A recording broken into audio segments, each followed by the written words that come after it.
Learn new skills or learn employable skills. Do both and achieve more.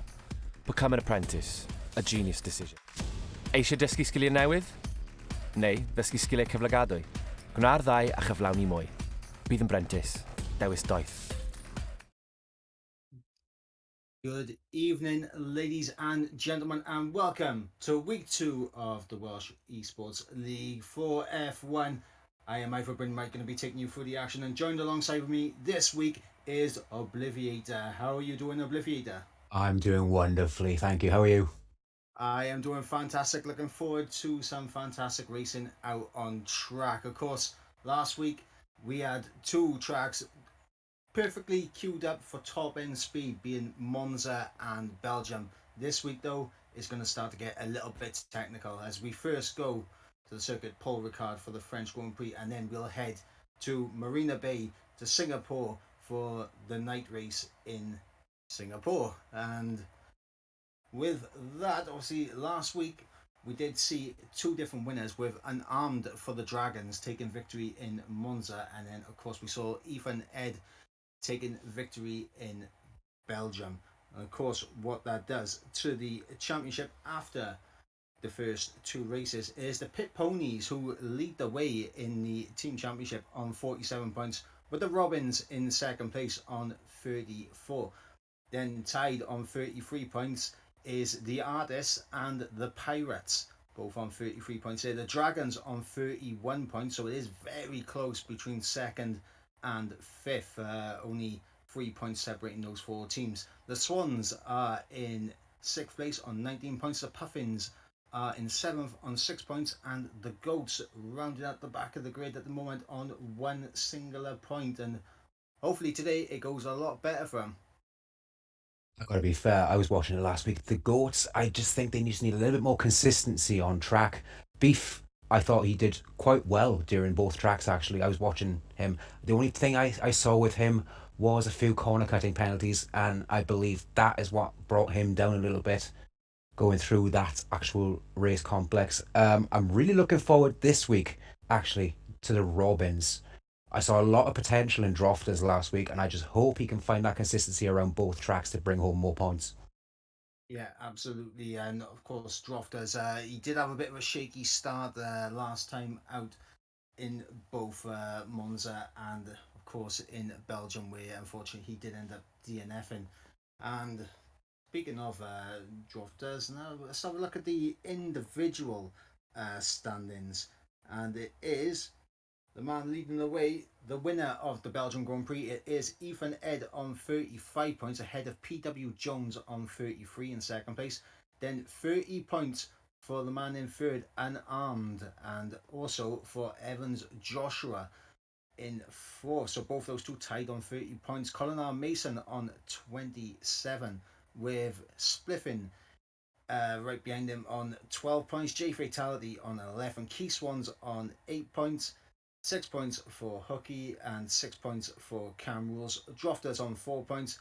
And then the only other people to pick up points is Larry Wheels and Mumford Plays, both picking up a point apiece. The only people to yet pick up a point is Beef, Manic Mechanic, and Find the Pass. And obviously with all that going on, as I believe a couple of people are having issues trying to get into the lobby. I think there's a lot of connection issues going on for a few of the drivers. We do have most of the grid in at the moment. We'll wait to see if the other guys can get in, but we wouldn't want to delay it any more than 10 minutes after what we did last week, of course, where it was delayed by about 50 minutes. But yeah, obviously with the standings looking the way they do, it definitely looks interesting at the top end. 100%. 5 points separating the top 4 after 2 rounds of the championship. You can't ask for more than that. 4 different teams as well. You got Pit Ponies, Artists, Dragons, and Robins all at the top. Closely followed by, I'm going to call him Mr. Consistency, Colin R. Mason. 27 points. I thought it was a fantastic effort across both races by him.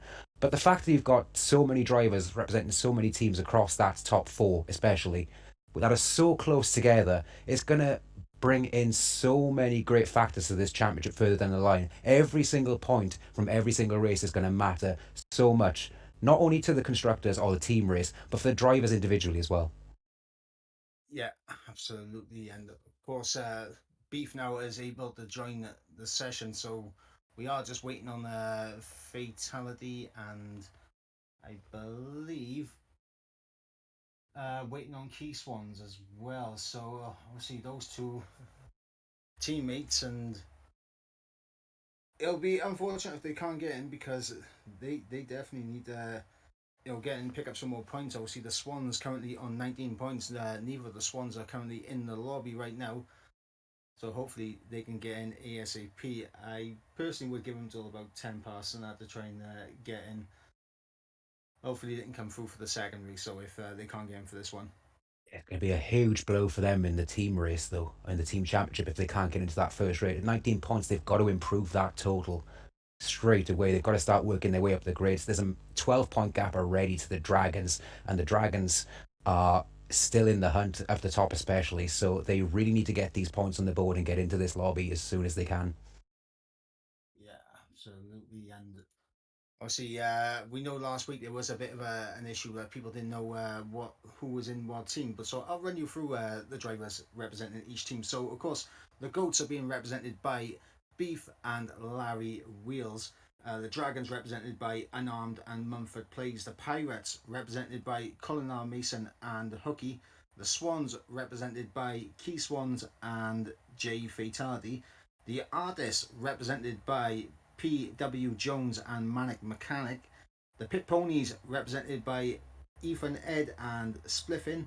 The Puffins represented by Cam Rules and his teammate is in for this week. It is Elder who will be joining him for the first time this week. So Cam Rules will have his teammate around.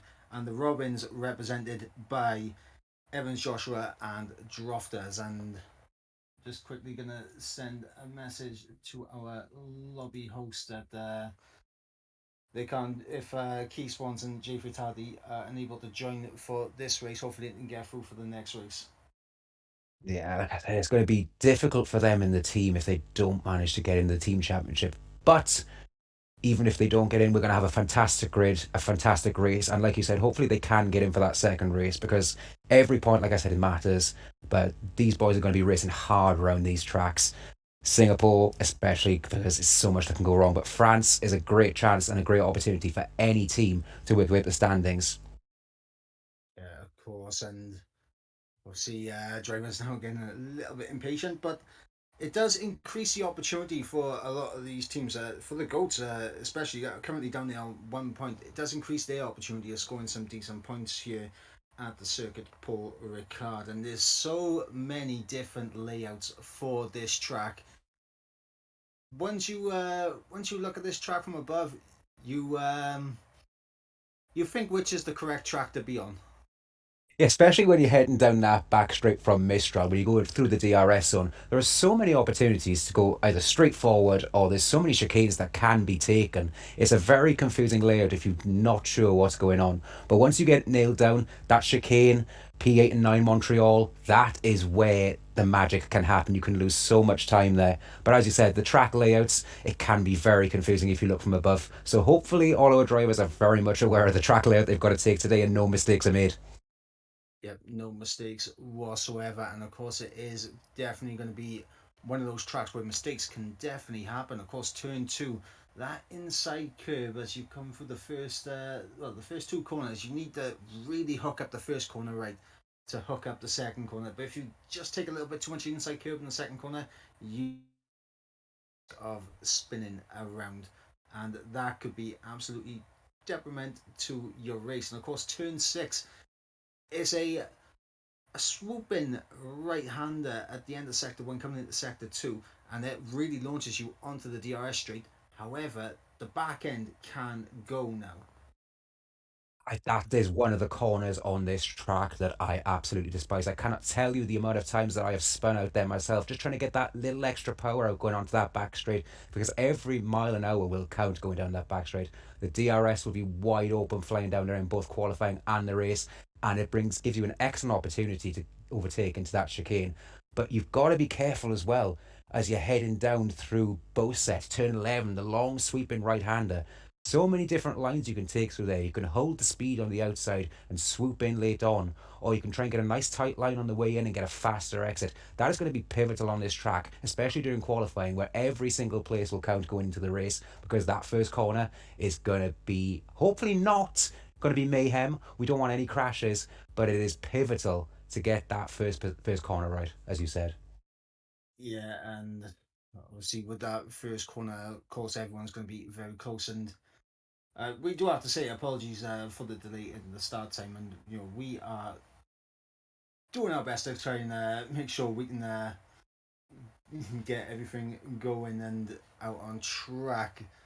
It is just the Swans that we are waiting for, and apparently there's an EA issue for fatality. Key Swans has responded now, so try and see if he can get in ASAP.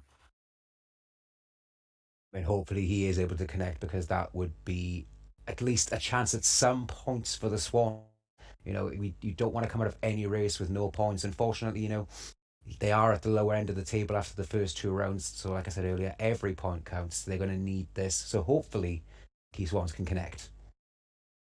Yeah, but worst comes to worst, I think they might have to join mid qualifying. So I don't particularly want to keep everyone waiting much longer. If they So join mid qualifying, that's going to put a lot of pressure on them to get every single lap right. You're reducing your session time by, what, 9 minutes? So that's going to put the pressure. You may get two runs if you're lucky. So that's going to put a lot of pressure on Key Swans to hook that lap up instantly. yep, absolutely. As believe what is potentially what we're going to see is decent battles out on track, but we do have qualifying to go through first and foremost. These laps are going to be insanely fast. I cannot wait to see how these drivers tackle this course. There's so many opportunities to get just the slightest bit wrong on any of the corners. So it's going to be absolutely pivotal that the drivers are locked in, ready to go, and they are nailing these laps every single time. Yep, absolutely. And looks like everyone is beginning to ready up now. So we will be going into the race and, well, into qualifying, and we shall see what everyone is going to be able to do out there. Do we have a gauge on what the actual qualifying lap time is going to look like? What are you looking for as a benchmark lap time for the top runners? Honestly, I'm thinking it's got to be in the 29. So, I mean, I don't particularly see anyone getting down in towards the 28 region, but 29 should definitely be the target for a lot of people. I tend to almost agree that I think it's going to be very tight at the top.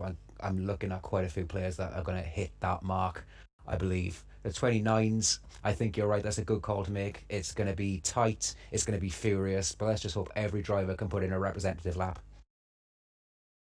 Yep, absolutely. As we are here in qualifying, I mean, currently can't see it on stream, but we'll try and get that for you ASAP, as we are having a few issues with the server, but I'll try and get that sorted ASAP. So bear with us. I'll keep everyone updated on the times and everything and who's out on track currently.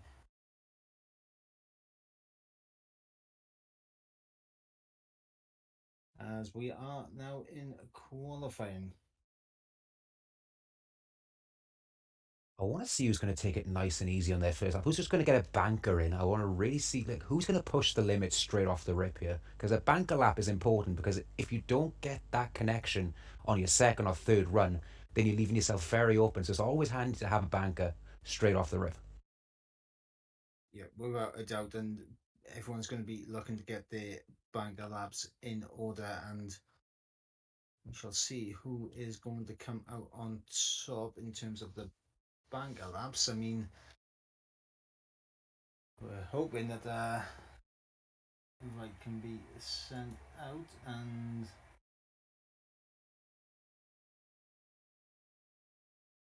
hopefully everything gets underway. And see a lot of cars out on track currently. I will do my best to keep everyone up with the action, as we are still having severe issues on production end with EA kicking them out of the lobby, and that is not what we like to see. These things do happen. It is a live stream. It's a live championship. These things will happen, unfortunately, but we will try and keep up to date. As we said, is hopefully going to get us back in the lobby, and you'll all be able to see some wonderful F1 action on your screen soon. Yeah, but obviously in the meantime, I'll definitely do my best to keep everyone updated on what is going on in the session. And as it currently stands, it is a fair few drivers out on their outlap, and only 3 that have just started their flying lap. So I'll keep everyone updated on the times that are coming in, and we shall see who will come on top. Do we think it's beneficial on this track, especially to have a warm up lap to your warm up lap? So before you go on a flying lap, you do a second lap, or are you looking to use those tyres straight away? Honestly, you do kind of just want to go on your first lap, get your eye in, get something on the board ASAP. Of course, I'm looking at it right now, and I see that Colin for the Pirates unfortunately has invalidated his first lap, so he's not getting off to the best of starts. So we shall see, as Unarmed, I believe, will be the first man to cross the line to set a lap time, and he's in the final sector now. This is such a fast track. Before you even blink your eye, you're around into that final sector, and it is incredibly technical. So you've got to be very careful in these last couple of corners not to overwork the tyres too much, and make sure you get that acceleration off that final corner. That's all important to the end of the lap. Yeah, as Unarmed to the line, he'll set the provisional lap time of a 1:30.9 on a set of the Red Bull soft tyres. So that is the benchmark straight away from Unarmed. Of course, the race winner at Monza, see representing the Dragons, and Evans Joshua comes in P2 with a 31.5. So a big gap already for Unarmed. Big gap indeed. Yeah, it's a very, very good opening lap, actually. I wasn't expecting it to be that competitive that quickly. I thought the drivers might have eased their way into the track, but to set a 30 off the rip is quite impressive, actually, from Unarmed. Yep, and obviously Elder has actually just pipped him for provisional pole. He's also done a 30.9, but marginally quicker by 300ths of a second. Those are the margins we love in F1. Those are the margins, 300ths of a second. That is the consistency for both drivers there to match each other all the way through the lap, and just 300ths separating them. That is unbelievable at the top of the leaderboard so far. Yeah, unbelievable indeed. As it is currently Elder leading the way out on top with a 30.9, 300 a second ahead of Unarmed. Uh, Cam Rules currently in third, so it's good going so far from both of the Puffin drivers up in first and third. BW Jones currently in fourth on a 31.4, Evans Joshua in fifth on a 31.5, a 31.6 for Spliffin, Beef on a 35.4 and a 35.7 for Manic Mechanic, who is the last of the times that have been set so far. Good thing is now for C Unarmed and those at the top of the leaderboard, they are not having to worry about those banker times. A couple of the drivers have put some slower times, but maybe just feeling their way into the track a little bit. These drivers at the top now, they know they've got that banker lap in, so they can afford to push just that little bit more than they were before, and they can test those track limits to see exactly where the limits are. And if they do make a mistake, they might qualify well on the grid anyway with the banker lap they've got. Yeah, absolutely. And as it currently stands, it is Elder, the man out on top. Obviously, still doing my best to keep you up to date with all the action that is going on, even though it's difficult to see what is happening currently. Still waiting on production to be sent an invite, unfortunately, due to the way invites and everything work on this game. I currently cannot send an invite. It is completely blank for me to send invites.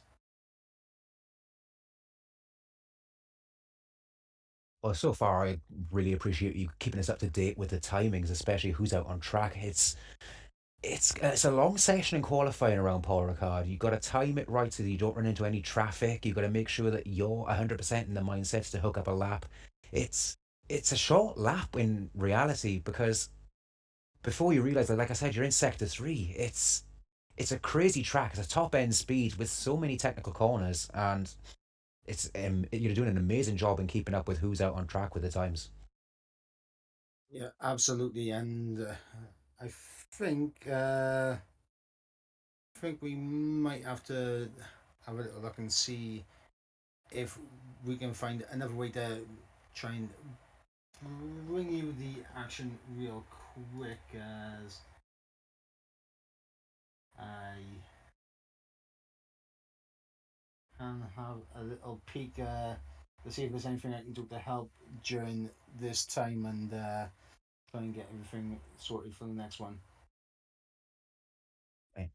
I think the one advantage that you do have on a track like, say, Paul Ricard, though, if you do qualify outside that top 10 and you've got the free choice of tyre, you can really play into the second half of the race. If you start on that medium compound tyre, the yellow wall, you can really play yourself in as long as you can keep in touch with those at the front and hang on to that DRS train, especially through the second sector. You can play a pivotal role at the end of the race. You can really put yourself in contention.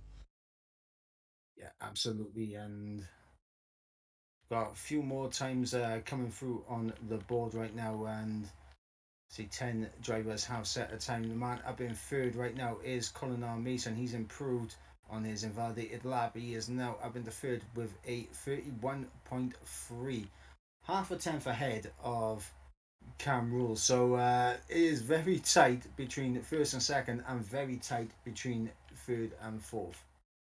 What do you think can cause those couple of hundredths of a second, maybe even tenths of a second? There's so many little things on this track that you can maybe perfect. You can get a little bit wrong, some lines, some braking. There's an awful lot that you can change on your lap on this track that'll make you just that little bit faster. What do you believe is the key to gaining those couple of tenths? Is it a confidence thing on this track? Yeah, it is all about confidence. That is literally everything with this track is all about confidence. You need to build the momentum of the lap and see how it all goes. And now I'm just trying to sort out so you guys are able to see what is going on in the race. Here with me just a moment and she'll try and sort that out for you. Of course, as it currently stands, Elder is still out on top, so we shall see. I think it's important as well for people who necessarily aren't fans of Formula One or they don't know the track layout. You've got to save your tyres for that last sector. That last sector is pivotal for the lap time. You've got the long sweep in left hander at Galaban. Heading into Lac, you've got to make sure that those tyres are pristine and holding on before you head to Pont, where you need the traction off the last corner to be able to get straight up that DRS, straight over the start finish line, because every little hesitation on the throttle will cost you lap time and will drop you further down the grid. Yeah, absolutely. And every little mistake will lead into that as well. And what is going on with the Elgato?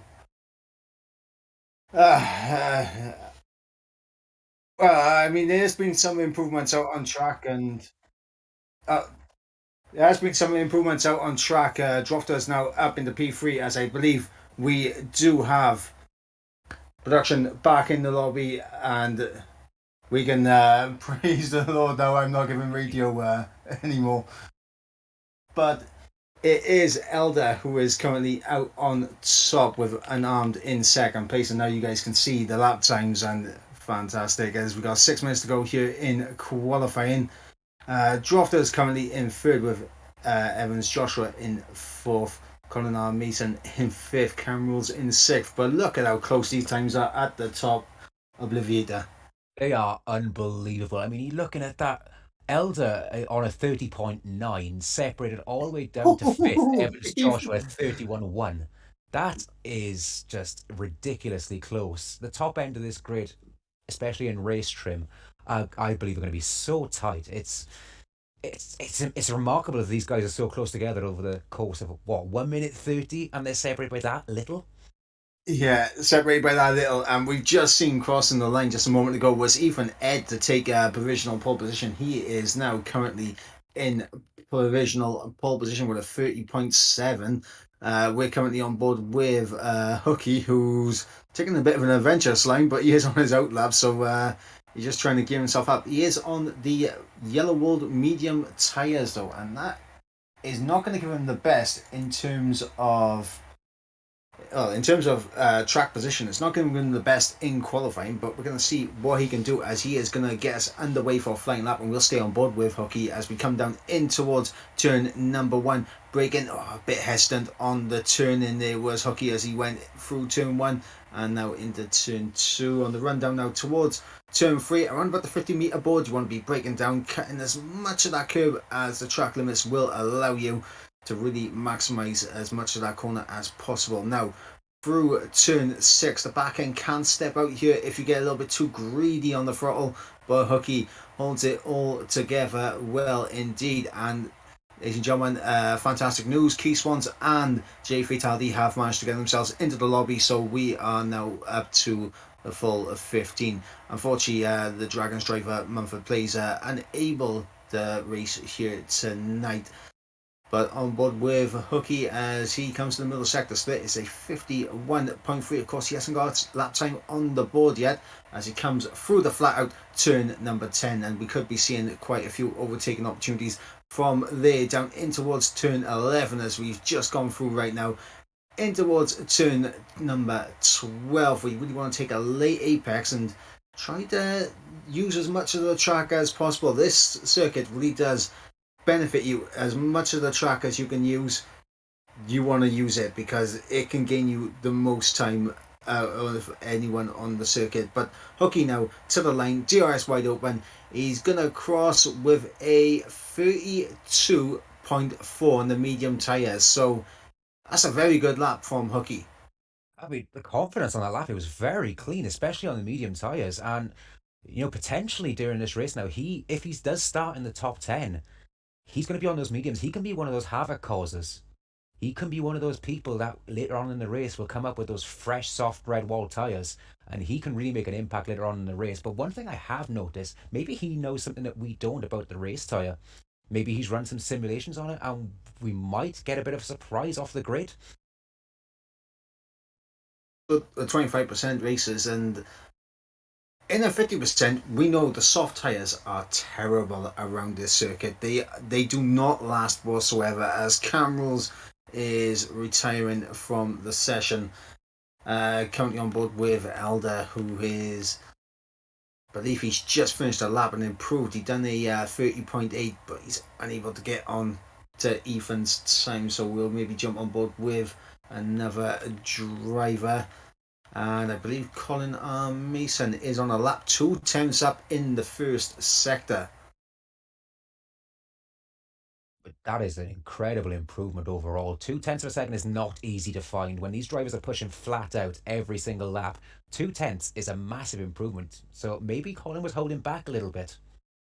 Yep, Colin probably saving his best lap for the end of the session. Just over 2 minutes to go here in qualifying. Colin R. Mason to the second sector split. He's found 3/10. This can get him around an arm's lap time right now. It depends on how much he can find in this final sector. As he comes through turn number 11, late apex there, fifth gear, holding it. Lovely stuff there from Colin. And now through turn 12, once again, another late apex. And going over the curb, using as much of the track as he can use. And now he's lining himself up for the penultimate corner. A lot of the final sector is just never ending. You really want to keep the car in as for the final corner. Traction it appears to be good for Colin R. Mason to the line. It's going to be a 30.8, Whoa. and he drops up into third position for Colin R. Mason and the Pirates. That is a fantastic lap. You were watching on the onboard there, the steering wheel, there was no movement in it. Everything, the car was just glued to that track. And a huge improvement there up to third. And look at that top three now. Less than a tenth of a second separated the top three. Yep, and Jay Fatality, he came into the session pretty late, but he has managed to get a lap time on the board, and he pops himself up into P6. So a good lap there from Jay Fatality. Considering how late he came into the session, that is a fantastic effort from him. You know, you got drivers coming through now, they're starting their final lap. You know, got Evans, Joshua looking to improve. But J Fatality to come into the session and to post that lap time straight up on the board, that is an incredible effort by him. Yeah, absolutely. A fantastic effort from Jay Fatality. It makes you think what he could have done if he was in the session from the very beginning, because that could technically be counted as a banker lap for him. That is like, yeah, that is a bank lap. That would have been a great bank lap. It's so competitive. You think some of these drivers are now on maybe their second, third runs to come out of the pits after joining the session halfway through and to post up a 31-0, which is, you know, not too far behind Drofters. That is some effort. Yep, some effort indeed. Of course, we are currently on board with P.W. Jones as he is approaching turn number 11 right now. So he's going to hold it in fifth gear. Jay Fatality retires from the session as it looks like P.W. Jones will probably be the first man to cross the line. Set is a final lap in the session as he comes through the final corner for the final time here in qualifying, and he's going to get the traction. He's going to open DRS. Is going to be an improvement for PW Jones. It is, and it's an improvement on the provisional pole position. Look at that lap. That was incredible. Last of the last runners. That is an incredible effort. PW Jones has just hooked that lap up perfectly right when he needed to. Oh, Anand has just pipped him with a 30.2. What a lap from Anand. And now Drofters to the line. Drofters with a 30.4. These three drivers at the end finding huge amounts of time, and it is unarmed for the Dragons, who takes pole position here at the Circuit Paul Ricard for the French Grand Prix. Where did those laps come from? You look at it, that's like a 7, 8, 10th improvement for some of them. That is monumentally faster on this track. That is incredible from unarmed Drofters and PW Jones here to find those lap times at the end of the session. Incredible stuff, as it is that man. Unarmed, the race winner for the first race at Monza. He's on pole position for the third race here in France, and to be fair, he did make a bit of a strategy error in Belgium. He was definitely on course to potentially take a win in Belgium, but he made a bit of a strategy error, pitting from mediums onto another set of mediums, and obviously that has cost him quite a lot of points. But currently, he is looking like the guy on form right now in terms of pace. I'm glad you brought up the strategy error because I didn't want to. I didn't want to put a secondary curse on him. But that lap time is phenomenal. To go from where he was, you know, like I said, it's a 7/10th improvement overall. And you're looking at the rundown now. That lap time has completely blown the field wide open. Yeah, as we run you through the order, it is unarmed with a 30.2, takes pole position ahead of Drofters, who will be alongside him on the front row. PW Jones in third, Ethan Ed in fourth, Elder in fifth, Colin R. Mason in sixth, Jay Fatality in seventh, Evans Joshua in eighth, Cam Rules in ninth, and Spiffin rounded out the top 10. And outside of the top 10, we have Hooky in 11th, Beef in 12th, Larry Wheels in 13th, Manic Mechanic 14th, and Key Swans, who at least he's in the lobby. That's the one good thing. He's in the lobby, but he didn't get a lap time on the board. And of course, now looking ahead to the race, this is going to be a whole different animal. It is one thing to qualify on pole here, but it's another thing to win the race around this 5.8 kilometer circuit. And it has had many, many exciting races in the past. Of course, many different types of layouts at this circuit as well, as we wait to see what tyres everyone will be selecting to start on. The strategy should be a soft medium or a medium soft. So it'll depend on what people want to do. The soft tires, they are not good at this circuit though. There's so much that these soft tires have got to go through around this track. It's the braking, it's the long twisting turns. There's so much pressure on these tires, and the camber swapping as well. You're going left, you're going right. The long sweeping turns really do take their toll on these tires. Yeah, they absolutely do. And of course, tire temperature being another interesting factor that can play a bit of a pain in the neck for some of these drivers. And it can definitely be one of those things where if your tire temperatures are not kept in check, you will lose all grip in your tires. And now we shall have a look and see what tires everyone has opted for. Unarmed and Drofters opting for the medium wall tires. PW Jones going for a set of the softs. Ethan Ed and Elder going for a set of the mediums, and then Colin and J Fatality going for a set of the soft tires. Then mediums from Evans Joshua, Cam Rules and Spliffin. Hooky on a set of the softs, and then for the rest of the grid, all opting for the yellow walled medium tyres. So more medium runners than soft tyres.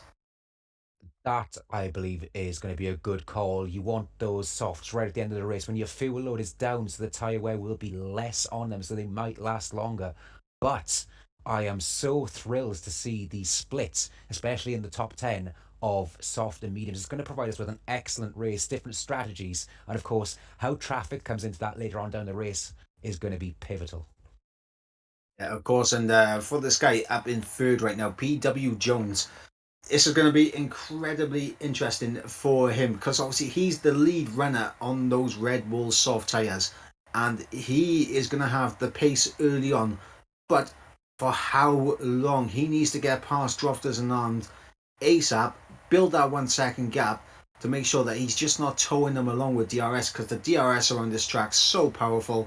Down in towards the chicane Noor of turn 8 and 9, and it's going to be tricky to drop these guys out of DRS, but PW Jones, if he wants those soft tyres to work, he needs to do it ASAP. The launch is going to be so pivotal for him here. He's got to make sure that he maximizes the potential of this launch. He's got to sling past the front two as quick as he can as we're lining up on the grid now to start the French Grand Prix. Yep, and of course, Welsh Esports League brought to you by Apprenticeship Wales as we are waiting for these 5 red lights to get underway for the third race in the Welsh Esports League, and we're waiting. Hold for the 5 red lights. And here they come. 3, 4, 5 red lights. Lights are out and we are underway for 13 laps of the circuit. Paul Ricard, and it looks like a very good start from Unarmed as PW Jones alongside Drofters immediately. Colin R. Mason down the inside of Ethan Ed for P4 as well, as the soft runners are making positions, and in behind I think that's J Fatality going side by side with Ethan Ed on the run down in towards turn 3. It's side by side off the start. All these soft runners trying to get the jump on the medium runners ASAP, and they are making moves. That was important from PW Jones off the start. The positioning going into the first corner was excellent. He had to jump Drofters to make sure these tyres work to their maximum potential, and now he can get on the hunt after Unarmed and make sure that those soft tyres are used to their maximum potential. And hopefully for him... Oh no! Manic Mechanic is out of the race, and that is going to cause a virtual safety car. Oh, this is going to be beneficial for those on the soft tyres. This is going to be hugely beneficial. The reduced speed, less wear, especially going through some of these corners. So those soft tyre runners are going to have a little bit more life in them. Yep, the soft tyres will definitely be able to go on just a little bit longer. But of course, it is only a virtual safety car and not a full course safety car, so they're not going to get the full benefit of a full course safety car, which, to be honest, could even be worth pitting now and chucking on a set of mediums to the end. It all depends whether the mediums will last that long, though. We know the soft tyre degradation is massive on this track, but will the mediums hold up for the best part of 13 laps? That's the question that you've got to put in your head. That's the strategy call you've got to make. And if it goes wrong, then that's on you. Yep, and we are back to green flag racing once again. It is Unarmed who leads the way ahead of PW Jones in second. as Anand takes the fastest lap, obviously leading the way on the first lap. But this is where it's going to get tricky for PW Jones. He's got another lap to catch Anand, pass him as that beef has gone around at the back, and I think turn 2 has claimed its first victim. Unlucky to drop it there. As you said, pre-show, that camber on the first corner, the curb on the second corner, you've got to get through there, you've got to be precise. And it's unfortunate to see him drop it there.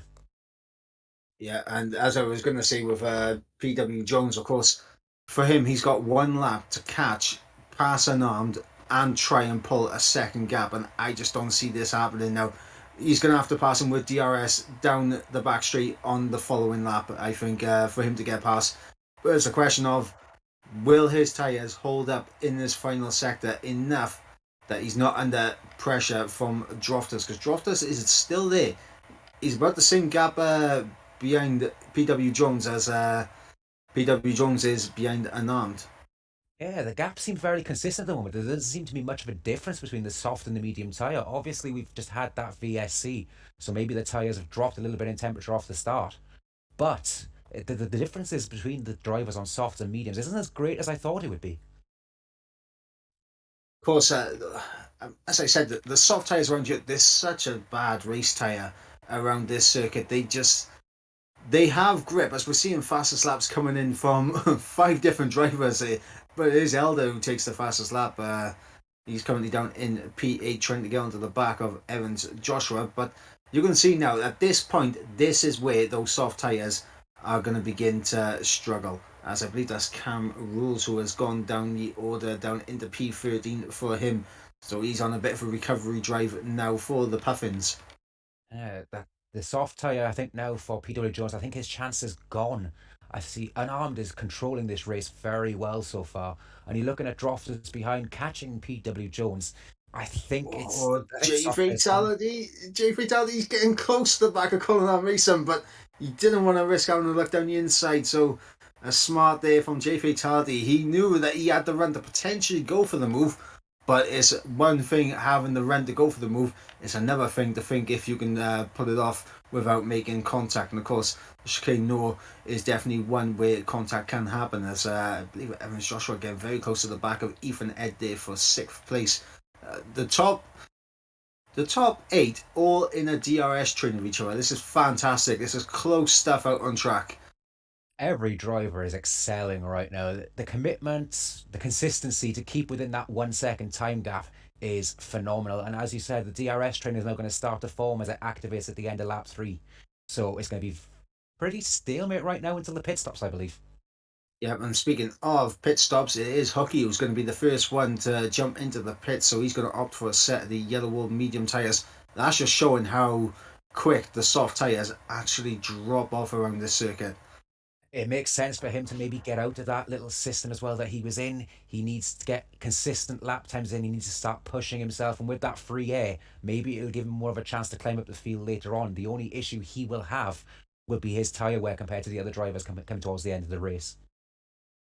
Yeah, absolutely. As Drofter's only 2.5 tenths back on PW Jones and Ethan Ed, about the same distance on the back of Fatality, is going to get close into the chicane. No, but no one's gone for any moves. But can anyone get good traction out of the chicane? Drofter's actually got some decent traction there and doesn't want to use his battery. He doesn't want to go for it yet. So it's a smart, patient game so far from Drofters. Very smart. Evans Joshua, oh, he's down the inside of Ethan Ed. Oh, he's getting close, but he's sent it back down the inside. Oh, it's so close between the pair of them, and Evans Joshua unable to get the move done on Ethan Ed, but he's showing that he's there and he's willing to go for it if you give him the opportunity. He's got to be careful because he cannot continue to do that and not risk Elder coming in behind him and overtaking.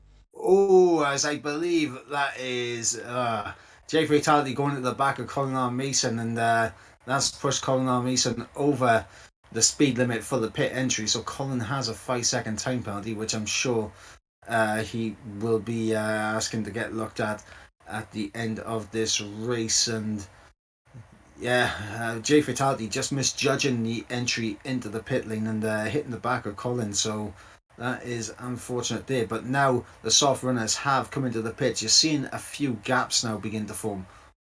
Yeah, you've noticed how many of the soft drivers have pitted. They've had to. Those tyres are absolutely wrecked.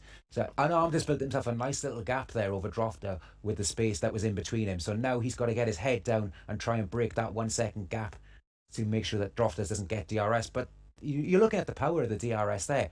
Drofter's just picked up 4 tenths of a second down that back straight alone.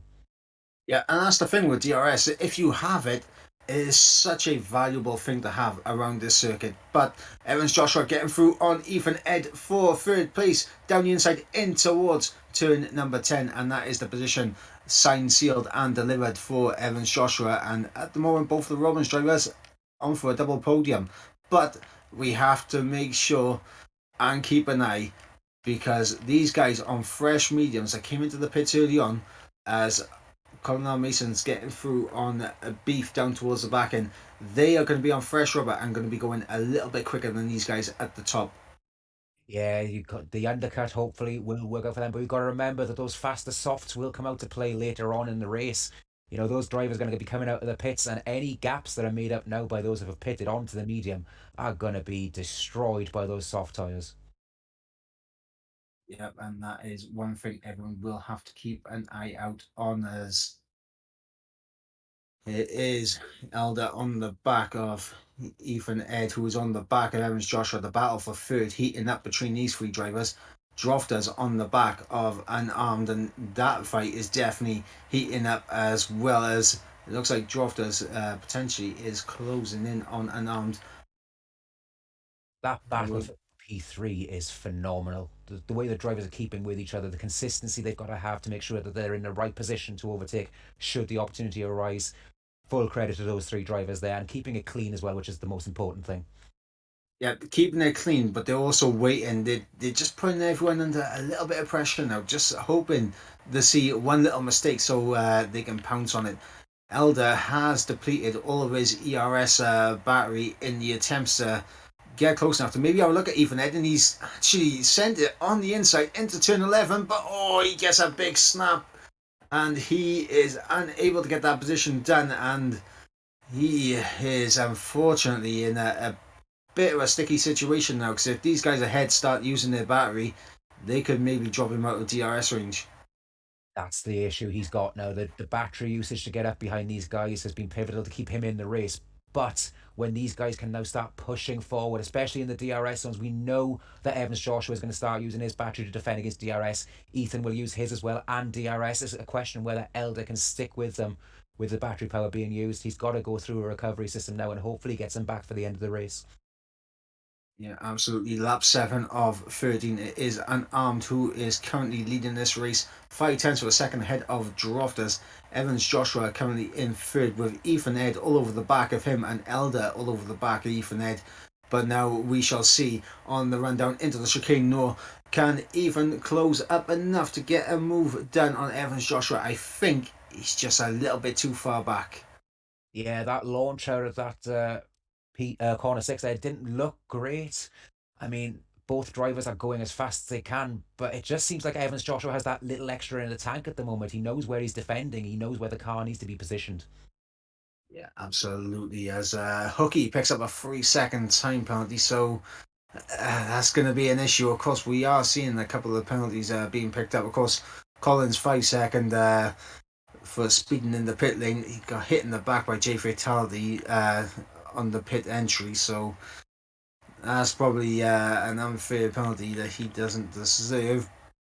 But as it currently stands, everyone doing pretty decent on track limits, as Unarmed is into the pits on lap 7. Race leader coming in. This is the time now where we see him having to push as soon as he gets out. I think it's a lap too early, personally. I don't think that the softs would be as good towards the end, but we'll have to see what Drofter does, because Drofter knows the race leader. He's got to start pushing really hard this lap using his battery. He hasn't got the advantage of DRS now, so every corner is going to be critical. And can he get the over jump? Is out of the pits be good enough to keep him in the lead? I'll tell you what, the pace of Unarmed has been good enough to keep BW Jones at bay. And you got to think with how close Drofters was behind, it looks like PW Jones may potentially get jumped by Drofters as well. That would be a remarkable turnaround from the start of the race. Drofters is looking in a very good position right now, but he, like I said, this is a qualifying lap for him. This is hammer time, as it would be in F1. He needs to get his head down, make sure he gets back to that pit as quick as possible, and hopefully the pit stop is a clean, quick one for him to get back out on track. Yep, as Cameron Rose picks himself up a 3-second time penalty. Now the question is, can Unarmed get those tyres to the end in good nick? Because I mean, we saw how early everyone was pitting off the soft tyres early on in this race, and Unarmed has left himself with 5 more laps on those soft tyres, and I think there's potential they could drop off at the end. But Drofters, he's into the pits, but he's sped into the pit lane, and that is heart-wrenching for Drofters. Evans, Joshua and Ethan Ed into the pits as well. So the top 3 into the pits. Elder continues on, so he takes the race lead. But I think that might have just sealed Drofters' potential win, signed, sealed, and taken out of the equation right there. That is a disaster moment for Drofters there. He had the potential to win this race. Are you looking at as he comes out now just behind Unarmed, and you are right, he did jump PW Jones in the pit stop, so that is heartbreaking for Drofters because he would have been in prime position to catch Unarmed, especially on that last lap with the lap fresher tyres. Yeah, now here's the question for Drofters. Can he pull enough of a gap to take a podium here? That's going to be the big question, as obviously Elder is still yet to make his pit stop. He's the only one left out on track yet to make a pit stop. Unarmed is going to be in the Drofters, but I don't think Unarmed will mind now if Drofters overtakes him. I was just about to suggest that myself. That's a very good observation. If Drofters does get past, Unarmed does not have to fight it. He knows he's got that 5-second time penalty.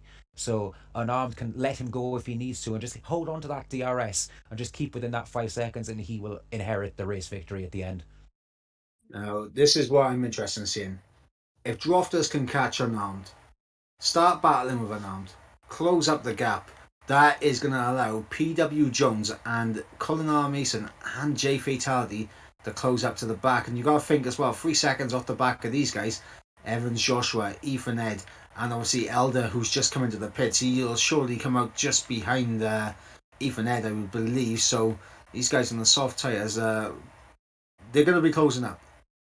They are indeed. And it's going to be a question of if Drofters actually wants to fight Unarmed, because if he doesn't fight Unarmed and he just uses the DRS with Unarmed's pace to get away. Here comes Colin on PW Jones, sorry to cut in here. Into P3 goes Colin R. Mason up the order, and he's in a provisional podium spot currently. Obviously, with the penalties, he will drop out of that podium spot. But he did get hit in the rear by J Fatality, so I think that one will definitely be looked at after the race. Very brave overtaking to turn 1. He had the advantage of DRS, but still to put your neck in there and to make sure that you're going to actually be in the right position going into turn 1 under braking to get it precisely right with the extra speed you're carrying. Fantastic work from Colin. J Fatality on PW Jones. He's outbroken. He almost goes into the back of Colin there. J Fatality making a big move on PW Jones to get up into P4, almost hitting the rear of Colin. That was a bit too close for comfort there, and I think J Fatality would have been a heart in mouth moment there. That's the commitment we love to see, the drivers giving it absolutely everything, and probably they now understand that with Drofters with that 5-second time penalty, if he does start to lose pace on those soft fire tyres, there's a potential podium on for those 3 there. They've got a chance to get that podium position, which will be entirely important later on down the stretch. Yeah, absolutely. As J Fatality, right now, he is looking to jump both Drofters and Colin R. Mason, but as I mentioned, the Colin's penalty a little bit undeserved and will probably be removed due to again hitting the rear into the pits, and that's what triggered it. But here's the thing. I'm looking now at this gap, and I am starting to see the medium tyres are closing in on Drofters. That is going to be hugely important. I don't know whether Drofter's actually trying to make some moves on unarmed. I haven't seen that on the actual stream itself. But as the gap closes down now, Drofter's is starting to risk dropping out of that podium position. He's got to he got to what, the time penalty. I mean, Fatality and PW Jones here still have a chance of a podium, which to the outside world would Oh, look. Colin, it's picked up a Oh, 3 second time penalty there. So I think that's a podium possibility for Colin now out the window. Even with that 5 second penalty being removed, that's definitely going to drop him down the order. But what this does now is give Evans Joshua a little bit of a boost now to try and snag a podium. He's only 1.3 off the back of PW Jones. this is going to get remarkably tight towards the last couple of laps. We're into now lap 11, going on to lap 12. Is now is the crunch time. If anybody's going to make a mistake, it's going to cost them potentially a podium position. And this is why we love F1. Close racing. Everybody's pushing to the maximum. And everything's up in the air until the last lap. It's fantastic to watch. Yep, and Drofter's on the back of an armed, and I think this potentially would be a move down in towards the chicane Noor. And I think the lead will change, but unfortunately for Drofters, I don't think it's going to be a podium for him. The gap is only 3 seconds between him and Colin right now. So he gets a bit of a snap on the exit, and that's going to hinder him as he comes now towards the straight. DRS, and I think now he's dropped a little bit too far, a little bit too far back, a little bit too much time to gain up down the straight. It seems like the opportunity on this lap at least is gone, unless he tries to send one down the inside, which he has smartly not done. You don't want to risk taking anybody out, giving yourself further time penalties. You know, he is in a position now where he can't win. He's pushing for a podium. The drivers behind are closing on him. He cannot get past unarmed. I really do feel bad for Drofters in this situation. Yeah, it is unfortunate. Drofter's it's a race where he's looked on fine form and definitely a contender to take the win. Unarmed as I believe Elder has just managed to get through on Ethan Ed for P7. As yes, he has. He's thrown up into P7s is Elder, but for Drofters, just the one mistake has cost him here today, and that mistake was a big one, speeding into the pit lane. And that just shows you how competitive the Welsh Esports League is. The fact that you make one mistake, one little error on your way into the pit lane is going to cost you so many positions, and that's a testament to how well everybody else is driving as well. Oh, he's gone to the inside curb through turn 2 and he's dropped the car. Drofters around and is out of contention now for the podium. As you got Elder having a look at Evans Joshua. J Fatality now up into third and a net P2 with Collins penalties. PW Jones looking at a podium. Evans Joshua just a little bit too far off the back of it, but he does have Elder and Ethan Ed all over the back of him. And Elder, does he have enough to put Evans Joshua under pressure here for P5? Oh, my heart and my mouth going up to this corner now. That's a fantastic move to the inside. Has he reached the breaking point perfectly? He has. He slowed it down in time, but now we've got to watch the cutback coming out of the second half of the chicane. Yep, and here comes Evans Joshua on the exit. He has the traction, he has the ERS, he has the slipstream, and he is down the inside in towards turn number 10, side by side, wheel to wheel, and it is Evans Joshua who comes out ahead, but can Elder look for an opportunity back down the inside? He's out of luck, and they're wheel to wheel, side by side. This is fantastic stuff between these two. You think this is the first lap? Oh, switch back again from Elder. He's going to have the inside for the penultimate corner, but Evans Joshua will have the outside. He'll have the inside for the final corner. A little bit of wheel-to-wheel contact there mid-corner, and I think Elder has just about done it. What an end to this race. Phenomenal driving by everybody, especially during that last sector. It could have ended in disaster, but everybody kept it clean. Lovely to see. Yeah, as that is going to be another victory for an arm. J Fatality will come home in second place. PW Jones in third. Elder will come home in fourth ahead of Evans Joshua. Look at the gap, 0.2 of a second. And Ethan Ed in behind, just under 0.2 of a second. Colin R. Mason, he got that unfair 5 second time penalty. So if that gets removed, which I presume it would, because is an unfair 5-second time penalty. That would put Conor Mason up into P4, I believe. Yeah, P4, I made it out with time wise. You know, you're looking at about 4.5 seconds was the gap up to P4, so he should push his way right back up that order and gain some valuable points for his team. Yep, as we shall see how this is all going to shape up, and if any other instance and I do get filed in for the team to take a look at, but it is that man unarmed who takes victory here in France and for the Dragons as well, and that is a big win for him. And obviously with his teammate not here, he does need some good results here to keep the team hopes alive. Fantastic performance from unarmed, controlled the race from the start. I don't think it ever looked in doubt. Drofter's got very unlucky, but unarmed, leading the way from start to finish with a remarkable performance.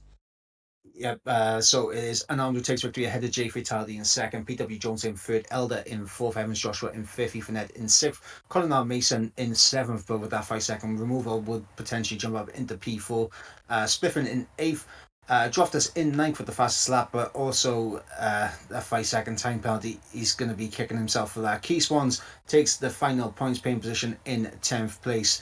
And that rounds out the point finishers. The non-point finishers were Cam Rules, Hooky, Larry Wheels, Beef, and our only DNF of the night was Manic Mechanic. I mean, that is for for 14 drivers to get through that race with so much risk, especially P2. You know, as you said, slipping on the curb. It is remarkable that 14 drivers made it through, and credit to all of them. We did unfortunately lose Manic Mechanic, but he can bring that back in the next race without a doubt. Yeah, absolutely. And obviously, we're going to have a little bit of a conversation about that race because that was close fighting up and down all the way through to the end. And even a last lap battle between Evans Joshua and Elder. Side by side stuff, fantastic. And for the most part, it was all clean. Just one or two mistakes here or there. Yeah, we do like seeing some elbows out defending in F1, but the way they kept it clean, it was fully respectful. I can't remember the last time I saw a race with that much side by side action, especially on the last lap. Every driver pushing it to the limits to make sure they maximise their points. Yeah, and obviously at this time we will have a quick jump to our sponsors. Learn new skills or learn employable skills. Do both and achieve more. Become an apprentice, a genius decision. Eisiau dysgu sgiliau newydd? Neu ddysgu sgiliau cyflogadwy? Gwna'r ddau a chyflawni mwy. Bydd yn Brentis, dewis doeth. And we are back with the Welsh Esports League, brought to you by Apprenticeships Wales. As we are getting ready to go racing at the fourth race of the championship, we head to Marina Bay, to the only street circuit on the calendar. We're heading into the nightlife of Singapore. For those of you not aware of the track, it is entirely surrounded by walls, so any little mistake will be punished, maybe even by a DNF. Yeah, the margin for error around this track is very minimal, especially when you're coming through that final sector. Of course, over the bridge, we've seen so many incidents over the years in that sector. Of course, the most famous one being Crashgate, where I believe was it Piquet Jr. who crashed out for Alonso. It was Nelson Piquet Jr. deliberately spun the car around to make sure that Alonso got the benefit of a safety car. Yeah, back in 2008, and this track, obviously, it has had one layout change where they got rid of the old chicane and there's now replaced with the Singapore sling. But of course, this track is a grueling track, and it's going to be a lot of laps here, and it's going to be very tough mentally on these guys because you have to be on it from lap 1 all the way through to the final lap. You hit the nail on the head there. It's not just, the physical fatigue of having a race. It's the mental game. You've got to know that you're on the exact right line at every single time, Any mistake will be punishable by a wall. It's super tight around that track. And to maximise the potential of the car, to get a good lap time in qualifying, will be vital for every racer. Yep, absolutely. As we have a 5 kilometer circuit in length to go racing at, I believe it'll be 15 laps of racing, 23 corners around this circuit, walls so surrounding the track, no margin for error whatsoever. There's a few overtaking opportunities down in towards turn number 1 with DRS, down in towards turn number 7 with DRS, and in towards turn 14. You can potentially have a little look into turn 13 at the hairpin, but apart from that, overtaking opportunities are few and far between. Yeah, as you said, there are a premium. 14 is going to be the corner for me, is going to be to watch out for in the race. You get a good traction out of 13 after going over the bridge. You've got DRS, you can use your battery, you're going to head down into turn 14, and then you've got to make sure that you make that move stick, because track position on a street circuit is critical. Yeah, and of course, this race we could potentially see a very different strategy to what we usually see, because softs around this track are even worse than what they are at France. But on top of that, there's a few more laps here than there is at France, and the temperatures for the tyres around here can be very, very crucial to keep a control over, as well as the first man out on track is Spliffing. I can't believe that you actually said that the tyres could be worse. I didn't think they could be worse than France, but apparently they are somehow. Singapore, notorious for eating up tyres, and here we go, we're watching Spiffing heading down on his warm-up lap into Sector 2. Yep, Sector 2 is definitely going to be one of those tracks where we could see a few front wings lost, and here I wouldn't be surprised if we saw a few more than just a virtual safety car like what we had in the last race. It's going to be difficult for these guys to keep themselves mentally in check as well, because I mean, as I mentioned, this is such a mentally draining circuit to race at, and even on a 25%, it's still mentally draining. Of course, you've got to think of your braking points for all 23 of those corners if there is one necessary. You've got to make sure, especially during race trim, that you're keeping your pace while not losing too much time to the car ahead, because it's so hard to gain track time back on a track like this. It's going to be very interesting to see how these guys decide to push it here, because, as I said, walls, you're going to lose a front wing end plate, it'll ruin your lap time, and then you'll have to reset and hopefully try and go again. I'll just give you a little bit of an idea on how bad the tyres are around this circuit. Usually in a 50%, the medium tyres only last around 13-14 laps. And obviously cut that in half, that's about 7 laps, and the soft tyres last even less than that. But Spliffin is underway as he comes through turn number 3 on his flying lap, as he looks to get the launch out of turn 5 with DRS wide open. Now, this little right hand kink of turn number 6 is, it's not really a corner, but it is counted as a corner. But we're going to go down into turn number 7 as we come now into the unforgiving part of the track of turns 8 and 9, where front wings have been lost by the plentiful in every form of racing around here. And through turn number 10 and 11, very easy to drop the car, the rear end, through 11, 12, but now into 13 in the hairpin. Important to get a good launch out of it. DRS wide open, providing an overtaking opportunity down in towards turn number 14. And the apex is hit there for Spliffin.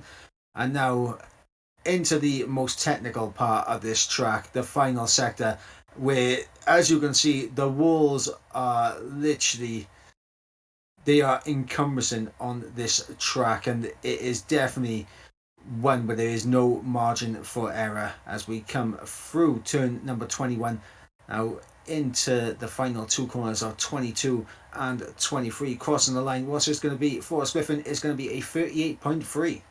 It's a very competitive lap to start it off, fully committed to every single corner there. He's been a remarkable lap, actually, I think, for an opening one anyway. Let's see how Ethan Ed usurps him with a 37.8. Yep, and Evans Joshua in behind with a 38 flat, and I can't lie, I know what a good flying lap around here is going to be, and obviously right now they are getting close to that lap time, but I think we will see pole position potentially in the 36s around here. 36 would be an incredible effort. The lap times that are coming in now, they're incredibly quick for an opening gambit. 37.6 as an opener, that's your banker safe. You've got a good lap in. So now you can afford to push just that little bit harder and eke every little bit of lap time out of the track.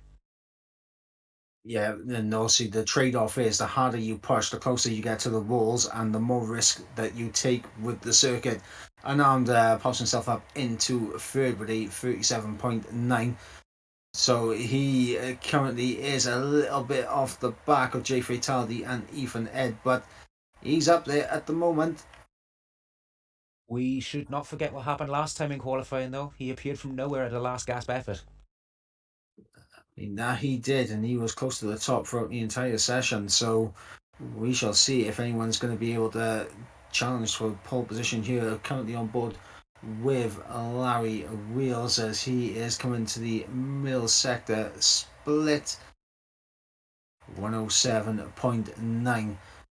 I think they should put him around Cam Rule's hockey place currently, but the final sector is where it can be all won and lost, where a front wing can go missing as we cross now underneath the bridge. And is one of those corners when you're going under the bridge where you just do not want to be side by side with anyone there whatsoever, as Larry Wheels for the final two corners. That is not the correct line to be taken into those corners. He stayed in the middle of the track, and that's definitely cost him out massively. But he is going to cross the line. He's going to be in P8 currently. Yeah, that was a very interesting line to take out of there. Maybe he's saving it a little bit more for his second lap, knowing that he dropped a bit more time than he should have during the first two sectors. So maybe he's just saving himself, not putting in a representative lap time as Manic Mechanic goes underneath him with a 44.2. Yeah, and of course, 44s. I mean, this is a race pace. What we're seeing right now from Manic and Larry. So maybe they're just having a look, seeing what they can do. Probably putting a bit more fuel in what they really needed, just to get their eye in at the circuit, which is not a bad shout for your first lap around here. PW Jones popping up into second there with a 37.655, just 500ths of a tenth of a second off of Fatality's time as well. Yeah, PW Jones absolutely flying at the top end. Obviously, Jay Fataldi up there currently on provisional pole is very close once again at the top end. Coming across the Anders Bridge now with Beef on board, looking at coming to the end of the second sector. Oh, broke himself a little bit, and that's the risk on this track. You try and take too much and you end up messing up your entire lap. Hopefully he has the time and the patience to go again. It's about resetting now for that next lap. Yep, as we are on board with Drofters, and now this is a guy I know has some pace around here. Believe he's also got this race pretty fresh in his mind as well, because in terms of the competitive league racing side of things, he has raced here very recently. So he should already be dialed in, probably better than anyone else on this track. So keep an eye on his lap time, so I think it could be up there. Having a look at the first sector time now. What is it? What about a 28, was it? Was it a I believe 28? it was a 29, 29.3. Still very competitive. Drofters looking now coming down onto the sling. Wonderful commitment. Gets the line absolutely perfect. I mean, this man is dialed in, as you said. This is looking like a phenomenal lap so far. Yeah, but through the hairpin, it's all about the launch out now with DRS on the run down in towards turn number 14, and it's a 104.5 in the middle sector. And it was purple in the middle sector as well, but is it going to be enough to take pole position, or provisional pole position, I should say, as we go through the final sector underneath the bridge, and keeps it all out the wall, keeps it all clean, keeps it all valid through the final few corners now. What is this going to be for Drofters? He gets very close to the wall on the exit, but he's going to come through the final two corners. What is this going to be for the man in the Robin? And he's popping up into P3. Great effort there. I had to say my heart was in my mouth as he came out of that into the final couple of corners there. He nearly brushed the wall. But that's what this track's about. Risk, reward. You can gain plenty of time if you're brave enough. Yeah, and look at the top three. All 37.6 is the top three currently. You cannot say anything to that apart from amazing efforts. That is phenomenal. You look at that. This track is so unforgiving, and to be able to post times like that, and three of them together, you have to applaud it. Yep, currently just had a little peek and see what Evans Joshua is doing, and he is 2 tenths up in sector 1, but we're on board with Ethan Edwards right now, who is 2 tenths up in sector 2, so we'll stay on board with him because he looks like he could be the man to take provisional pole away from J Fatality. As long as he has a good final sector, he's on course for provisional pole, and we shall see what he's going to do through the 90-degree rights and lefts. And now through the final few corners, it is Ethan Ed coming to the line. What's this going to be? Is it going to be provisional pole? It is, with a 37.5. In Formula One terms, that puts him quite a way clear. 800ths of a second. That is a great lap. We're just going to see. Oh, Colin R. Mason comes through with a 37.0. Now that is a time. Yeah, and I was just about to say, we got a monster lap coming in from Evans Joshua as well. He was 8 tenths up in the middle sector. To the line he'll come, and it's going to be a 37.0. He did have a snap of oversteer through the final few corners, and that is probably what's costing provisional pole there. But as I mentioned, 36s I think is what we're going to see for pole position, and unarmed is half a second up in the middle sector. I don't know about you, but I'm getting excited by seeing these times ramp up. We're seeing full commitment from the drivers. That's a huge jump, 5/10 of a second between what we thought was a fantastic time from Ethan Ed. You've now gone to a 37 flats. That's 5/10 of a second that people who want to be up in that pole battle have to find out on track. They've got to get braver. Yep, bravery does equal lap time as unarmed goes 8 tenths better, but he gets himself up into a P3. So unable to match Colin and Evans Joshua at the top right now. But honestly, it's looking incredibly tight at the top, and Ethan Ed is probably looking at those times thinking, oof, I have to commit on this final lap now. If I was Ethan Ed right now, I'd be looking at those lap times and I'd be thinking, what happened? I was just top and now I'm in fourth. How did that happen? Well, we shall see what everyone is going to do, because I believe there's enough time for everyone to do one more lap. Unfortunately, the yellow flags are covering the time left in the session, but I believe everyone should have time for one more run. These times will start ramping up. Everybody's times will get better. Hopefully everybody can keep it clean, make sure that we get all these laps on the board, because this is going to be incredibly tight for pole position. Yeah, absolutely, as we do have a few cars out on track. I believe the furthest man along is Manic Mechanic. He is 3 tenths up in the middle sector. Of course, Cam Rule's currently on a lap as well, and he's 8 tenths up in the middle sector. So Cam Rule's looking to jump up a couple of positions himself for the Puffins, as he's looking on course to maybe jump ahead of Spliffin for P8.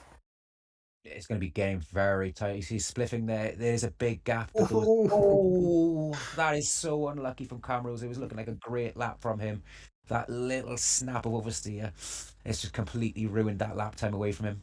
He does have time, as you said, though, to go once more. If he scampers back to the pits on those tyres, he will get one more shot at it.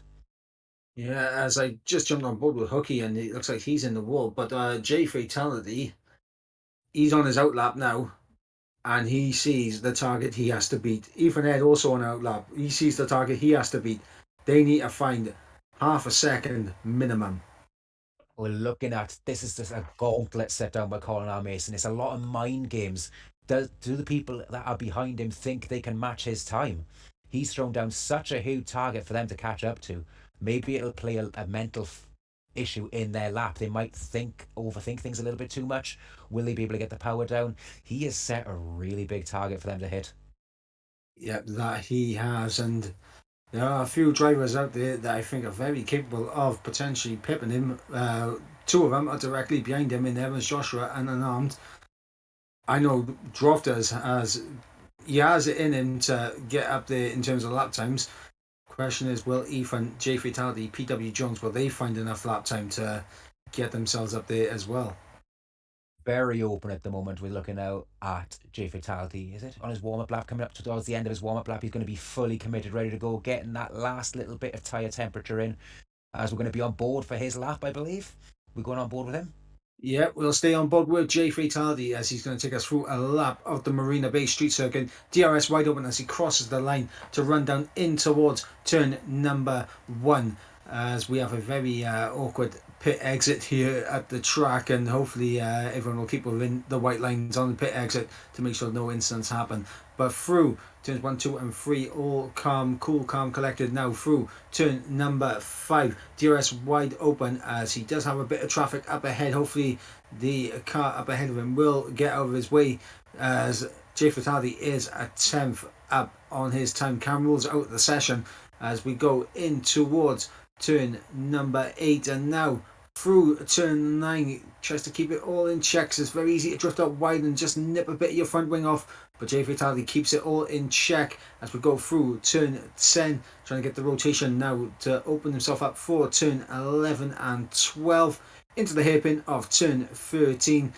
All about the traction on the exit there, and I think he's definitely lost a little bit of time on the exit of that corner, but DRS wide open on the rundown into 14. He's 2 tenths up. He needs to find more in this final sector. If he wants to challenge for pole position, he needs a 3/10 improvement in this final sector as we go through the final few corners. Turn 18 underneath the bridge.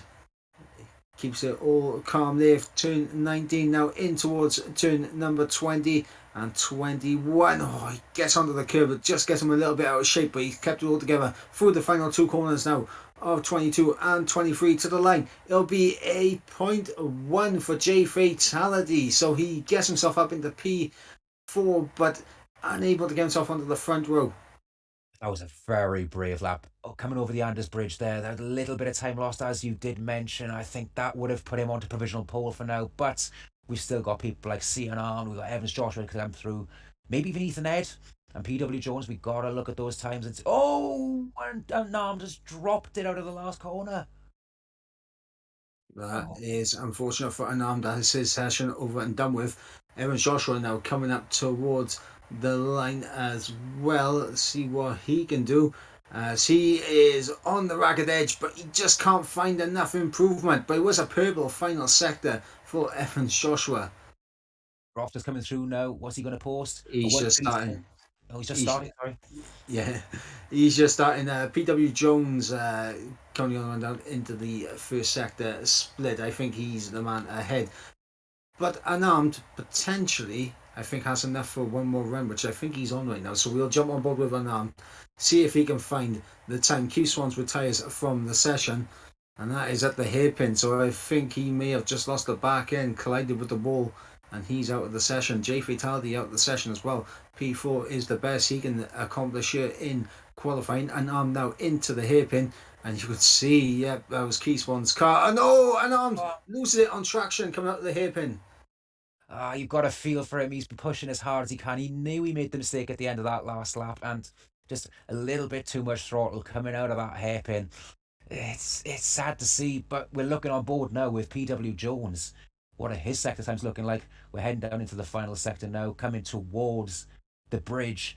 Is he on a great lap? I'm not sure. Oh, very close to the wall going into the bridge there as we come out now into turn 19, 20, 21. What's this lap time going to be?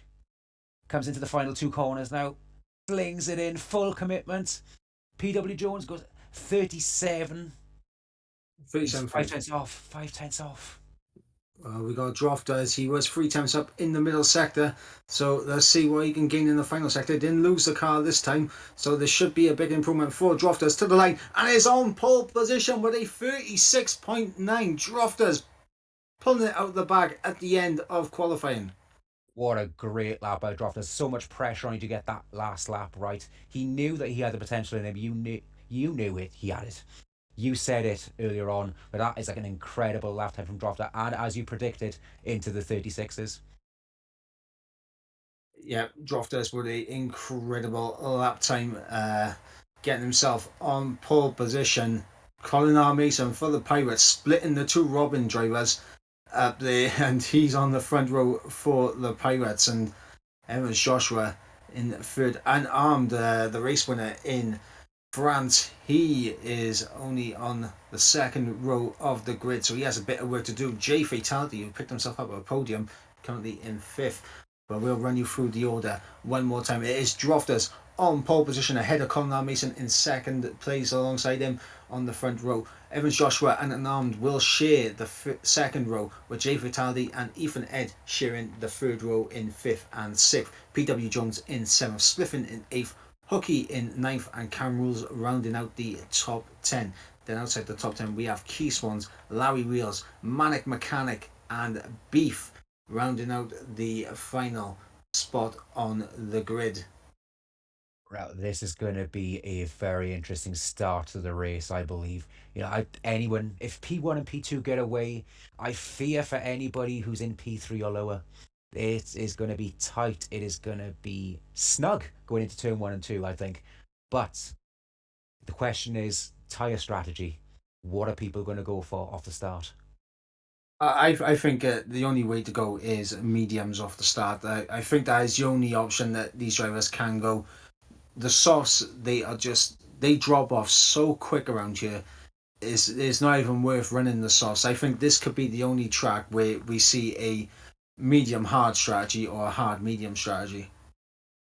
Very, very good point. Yeah, that there would not be a point in running the softs. Interesting though, if you start on the mediums, would you risk the mediums? Would you start on the hards? I'd go for the mediums personally, but if there is a safety car on that first lap, would you then pit for the hards and go all the way through to the end because the Yes, race pace on the hards is questionable?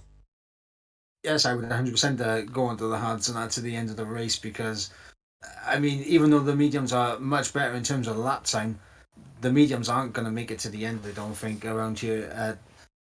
It's just not going to be. I just don't see it being doable. But we'll have a look and see what tyre strategy everyone is on as we are on the formation lap here for race number 2.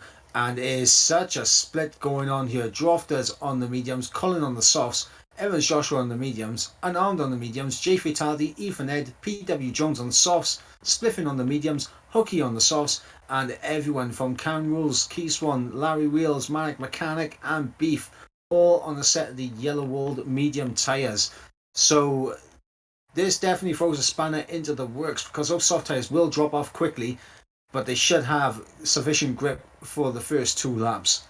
I think what a lot of people might be banking on here at some point in that stint, there might be a safety car, there might be doing a free pit stop. We know that they're going to have the instant grip off the line, but with such tyre degradation, they're going to start falling back down the pack very quickly. So maybe they're banking on there being a safety car earlier on.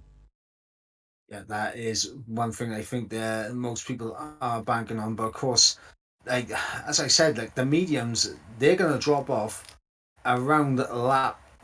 They'll drop off around lap 10 in a 50% race. Of course, this is a 25%er, so the tyre weight is a little bit worse in the 25%er. So it's one of those ones where the mediums are going to be hard pressed to get to the end. So I do think a lot of these guys on the softs, if they pit early, they're going to go on the hards. If they stay out a couple of laps, they're going to lose so much time before pitting onto the mediums. And contrary to what happened in France as well, with the added effect of the walls around this track, if you clip your end plate, is it more beneficial to go into the pits and get that changed and get your tyre change out of the way? Or do you risk staying out on track and keeping track position because it's so important on a track like Singapore?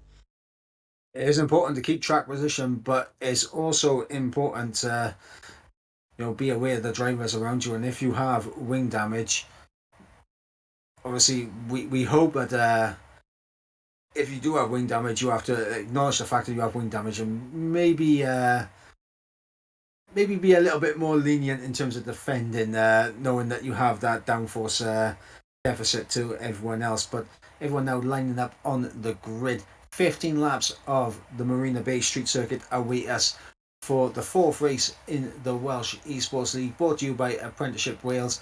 As we wait for those 5 red lights, here they come now. 5 red lights. Lights are out and we are underway, and it looks like a very good start there from Drofters, getting clear as Evans Joshua now up into P2. J Fatality, as I think Colin May just got a little bit of a tap from behind into turn 1, so he's now side by side with J Fatality, unarmed, getting a poor start down into P6. That was an incredible start. I mean, was there a tap on Colin? Because I believe there was, and we're looking down now as we're heading down the back straight for the first time. J Fatality getting ahead of Colin, was it? Yeah, J Fatality get ahead. Yeah, you go ahead. Evans Joshua has had a fantastic start, especially on those medium tyres to jump the soft runners. That's a great start. It looked like Colin got a little bit bogged down off the start as well. He didn't seem as fast, or his reaction off the line to Drofters was a bit poor. Yeah, and honestly, that's the fine margins that you have in F1, especially with such a short run down in towards turn 1 as it is in Singapore. If you get a poor start, you are under pressure immediately. And Drofters and Evans Joshua got a fantastic start. J Fatality got a very good start as well. And now what we're seeing, if you look ahead, Drofters 8 times clear of his teammate already.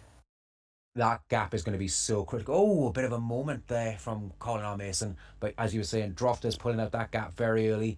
Interesting to see how this goes. Is Evans Joshua going to push, or is he going to try and create a little bit of a buffer zone for Drofters? I think as it currently stands, there's not much need for a buffer zone because it looks like Drofters is already pulling himself out of DRS range already just on raw pace alone. But these soft tyres, they're only going to be good for another lap or two, I think. These soft tires are going to degrade very quickly. And as you were saying, Drofters pulling out, it's down to 7 tenths, but to be able to pull that gap out on the first lap, back up to 8 tenths now is so variable at the moment. Each corner, each driver has a specific speciality in a line.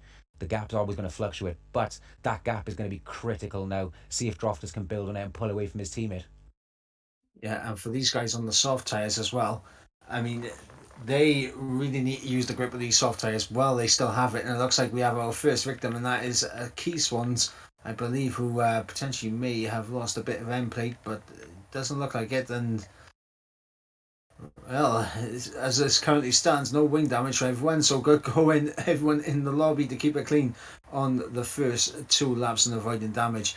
But now we see in this middle sector, Drofters, he's just got it hooked up. And as I mentioned, he's done this race quite recently, so he is dialed into it. And you can really tell. Yeah, Crofters is doing a remarkable job out front right now. You know, the gap. Evans Joshua is not a slow driver. He's a fantastic driver, and to build that gap over your teammate, especially, there's a little bit of team competition there, but I'm sure they'll both be pushing right towards the end. But it's critical now that Evans Joshua keeps J Fatality and Colin Mason behind him, because those soft tyres are going to start to go off, and then he himself will start building a gap and pulling away from the rest of the field. Potentially people like C Unarmed, who might become a little bit of a danger later in the race on the same tyres. Yeah, and I'm currently down in P6. He's hanging in there on the back of PW Jones as Evans Joshua is outside that 1 second window to his teammate as he's just pulled himself back into it. And this is important for Evans Joshua to keep within 1 second of his teammate because it's going to mean he's under pressure when it comes to DRS. But Drofters has gone. Drofters, if it has dropped his teammate, that second gap is going to be so critical. We're looking down through the field now. You got J Fatality 6 tenths behind Evans Joshua. This is going to be a massive test of battery usage as well for Evans Joshua to see how he uses it to defend against J Fatality. Of course, we don't know how much life these soft tyres have in them, so it's just a matter of preserving the tyres for Evans Joshua now to make sure that he can hold off the soft runners behind him. Well, this is the lap where I think the crossover will happen in terms of the pace for the soft tyres in terms of having the pace to keep with the mediums. I personally believe what we're likely to see now is Evans Joshua potentially able to pull away in this final sector, and you'll see unarmed close up to the back of PW Jones. It's a very interesting situation for Unarmed now because he knows he has to get past PW Jones to compete with people like Evans, Joshua, and Droft if he's going to have a chance to get a podium for the race. But how hard does he push, knowing that those guys are going to be pitting soon? Does he risk an overtake now, or does he wait for them to peel into the pits? Honestly, as it currently stands, if I was unarmed, I wouldn't be too worried right now. But if these guys decide to stay out a few more laps to try and keep, try to make sure that their mediums get to the end, no issues, it's going to be very interesting to see what Unarmed's going to do, because he can't afford to stay behind these guys if their tyres completely drop off. Is that Key Swans that's gone off in Sector 3 with a DNF? Yeah, unfortunately, it is Key Swans out of this race as he pulls to the runoff on the entry in towards turn 18, I believe, underneath the bridge. Yeah, look, Evans Joshua has reeled that gap in quite a bit. That's 4 tenths he's gained back on Drofters. He must have made a mistake, Drofters. Either that or Evans Joshua is driving remarkably well right now. Well, it is a 1-2 currently for the Robbins drivers as Drofters leads away with Evans Joshua in second place. J Fatality for the Swans in third. Colin Mason for the Pirates in fourth place. PW Jones for the Artists. Let me just quickly get the teams up. I believe it's Artists in fifth place, and then the Dragons Man of Unarmed in sixth place. Yeah, we're looking now. The gap has gone back up to 1.2 seconds, so it might have been a small error from Drofters. So we're looking now at extending that gap back out to 1.2. J Fatality hanging on to the back of Evans Joshua. The drop off hasn't started to happen yet, so maybe the medium runners might be getting a little bit concerned that the tyres aren't degrading on the softs as quick as they thought they would. Potentially, but also this is good information for Drofters and Evans Joshua just to see at what point do these soft tyres drop off. They are probably in the cockpit right now, possibly thinking, okay, these soft tyres, they've gone about 4 laps before we're really starting to gain on them. This is crucial for us, and we can maybe stretch these mediums out till about lap 11 and then pit onto a set of softs at the end. Not forgetting that some of that time lost is negated by the fact that these guys on the softs are running in a DRS train. So it might not be totally representative of what is actually happening with those soft tyres. They're keeping up with them maybe just through the DRS sectors, closing up enough to make the gap look like there's nothing happening. You see J Fatality closing in the 5 tenths. This middle sector is where we're going to see uh, Evans Joshua, I think, begin to pull away as the gap is 5 tenths of a second, and it is growing 6 tenths now. And yeah, I think with an arm now closing in on the back of PW Jones for P5, I think we're starting to see the medium tyres come into play here. They are starting to come into play. Look at Droft has extended that gap to 1.9 seconds now. He is flying out front. But we're looking now, we're back up to 7 tenths of a second, 8 tenths of a second now for J Fatality behind Evans Joshua. I think it's about time that we've reached that crossover. It might be worth nipping into the pits if you're J Fatality or Colin R. Mason. But it all depends where the track positioning is, of course. Will they come out into space to be able to use their new tyres?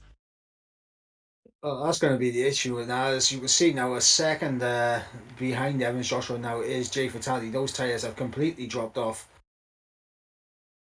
He's starting to lose a massive amount of time, and Colin R. Mason all over his back. He's got to be concerned about this. Does Colin try and do an undercut on him? Oh, as we see the two peel into the pits together. All three, actually. We've got J Fatality, Colin R. Mason, and PW Jones all coming into the pits to get rid of those soft tyres they've had. Oh, we've got a speeding penalty as well. We have 5 second speeding penalty. Did I just see? Not sure who that was for, but fresh tyres now for J Fatality, Colin R. Mason, and PW Jones. Let's see what they can do. They're going to still have DRS off each other. Well, Colin R. Mason and PW Jones are, so they're going to have DRS. Let's see how they get the space out on track. 2.7 seconds worth of clear air for J Fatality to move into. As I say that, Manic Mechanic comes in, and that might just give J Fatality DRS. And he's just slipped outside it, unfortunately. But all runners now on the same tyres as we move on to lap 6. It was J Fatality that picked up the 5-second penalty for speeding in the pit lane. That's going to ruin his chances at a podium. He was looking very good for perhaps third position. So Colin R. Mason's got a lot to play for right now. And yeah, Manic Mechanic picks up a 3-second time penalty for multiple warnings of corner cutting as well. We're starting to see this shake out now for these medium runners. If J Fatality's got any chance, he needs to get past Manic Mechanic right now. He needs to start building that gap on Colin R. Mason.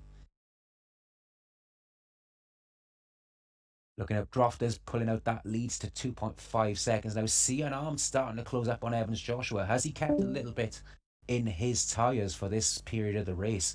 We know he was stuck behind those soft runners. So is he now using that life on his tyres a bit better?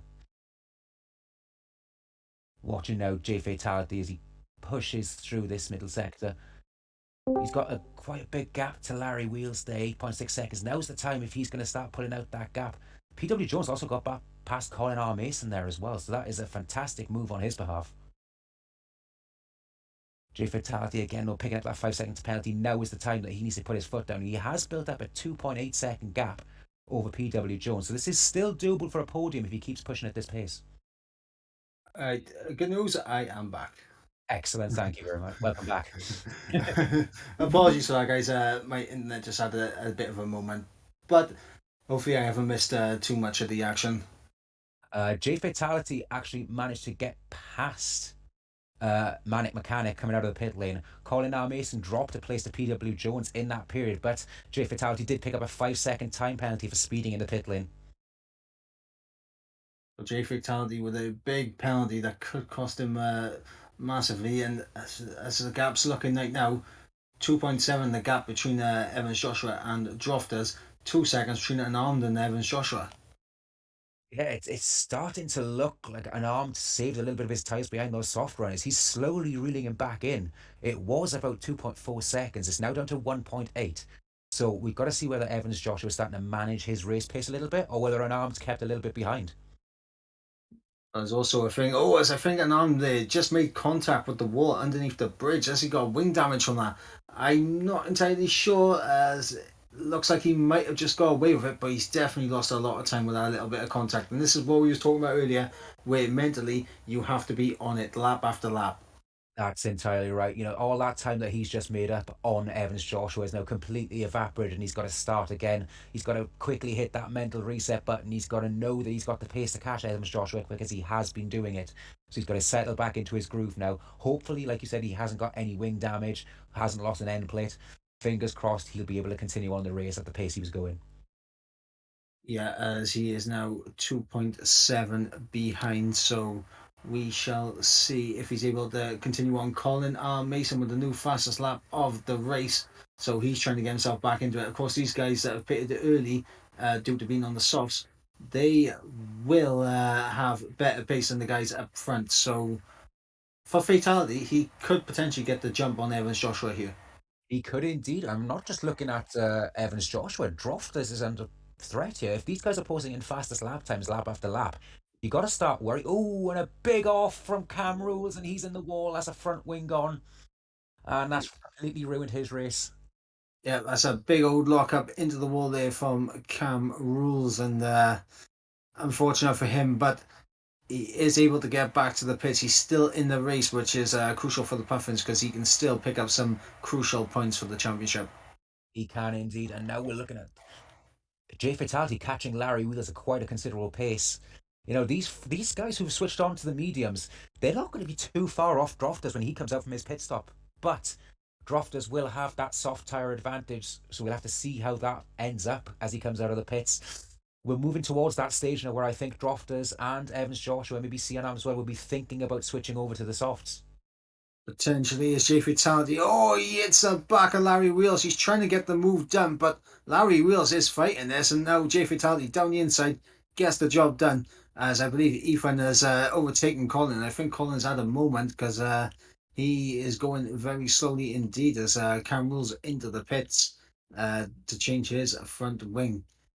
Yeah, perhaps he hit an exit road there by accident, maybe spinning around on one of the curves, but that is a huge blow to Colin R. Mason because he might have been looking on for a podium with the way the undercut's looking. We know how important track position is and how hard it is to get past somebody at Singapore. So if People like Colin R. Mason, you're looking at Ethan, PW Jones, and Jay Fatality, they could be working their way up As into a PW podium. Jones are almost coming together with Larry Wheels, but he's able to get through and up into P6 goes PW Jones. But look at the gap, it's 1.9 seconds between him and Jay Fatality. Fatality lost a lot of time in that final sector trying to overtake Larry Wheels. Larry Wheels did a very good job defending. So now PW Jones getting up onto the back of Fatality. We see how much time he can close in and whether he can get back in that DRS time limit or not. Well, lap 9 of 15 is Drofters leading the way. Evans Joshua in second, Unarmed in third, Spliffin in fourth, Jay Fatality in fifth, PW Jones in sixth, 2.1 seconds off the back of Jay Fatality. Of course, Jay Fatality with that time penalty is definitely going to be under pressure from a couple of these guys in behind. Larry Wheels currently in seventh as we have the race leader into the pits along with his teammate. Yeah, and Unarmed's come in as well. This is the Unarmed's gone through. Sorry, Unarmed's gone through. So the team is a double stack in the pits. Is there enough gap between them? Is this going to compromise Evans Joshua a little bit? Not at all, unfortunately. When it comes to the multiplayer cars, everyone has different pit boxes. Excellent. Well, that's good. Oh, I'm glad of that. So Drofters and Evans Joshua will come out, and Evans Joshua is going to come out just behind Jay Fatality. Oh, the undercut has worked very well from there, but now with the better tyres, let's see what Evans Joshua can do. He's under no pressure to overtake Jay Fatality for position because he knows he's going to get that back on the road at the end of the race with the time penalty. But he's got to watch out now. PW Jones right on his tail, coming down with DRS. Is he going to make a move down into the end of the first sector? No, he's too far back. Yep, smart from PW Jones. I think he knows that he's in within a shout of a podium here, and he doesn't want to risk anything by going for a risky move on Evans Joshua. It's a very clever thing. As you said, very clever there from PW Jones. We know that he is right behind Evans Joshua. That means he will probably be ahead of Unarmed after he comes out of the pits. So he's net, or would you say net third right now? Yep, net P3 for PW Jones right now. Unarmed would come out behind PW Jones, so for Unarmed he has to get through PW Jones. But also, let's not discount Ethan, who's 5.6 off the back of PW Jones. Remember, Unarmed was about 2 seconds off the back of Evans Joshua, nearly 3 seconds actually. So Ethan could be within a shout again onto the back of Unarmed here. It could be a very real possibility. Ethan is driving a very good race right now, just keeping his nose clean. Anything that happens up a front, well, anybody could slip off the track or hit their end plate at any time. So Ethan is in a very good place right now. Yep, as Anand will come out of the pits, and I believe he'll come out in P5. Ethan Edwards now coming through the final corner, so let's see what the gap is. And it looks like it's going to be a gap of around 3.5 seconds, so 3 seconds. There we go. Right now, Jay Fatality is doing enough to keep himself in fourth position. I think he's just got that gap over Unarmed. So Unarmed's got a lot of work to do here. He's got to catch up onto the back of PW Jones and get past him if he wants a podium here. Yeah, the issue for Jay Fatality is that he has Evans Joshua closing in on him on those soft tyres. And with those soft tyres, if he battles Jay Fatality will not be happy with that because it will drop him down the order.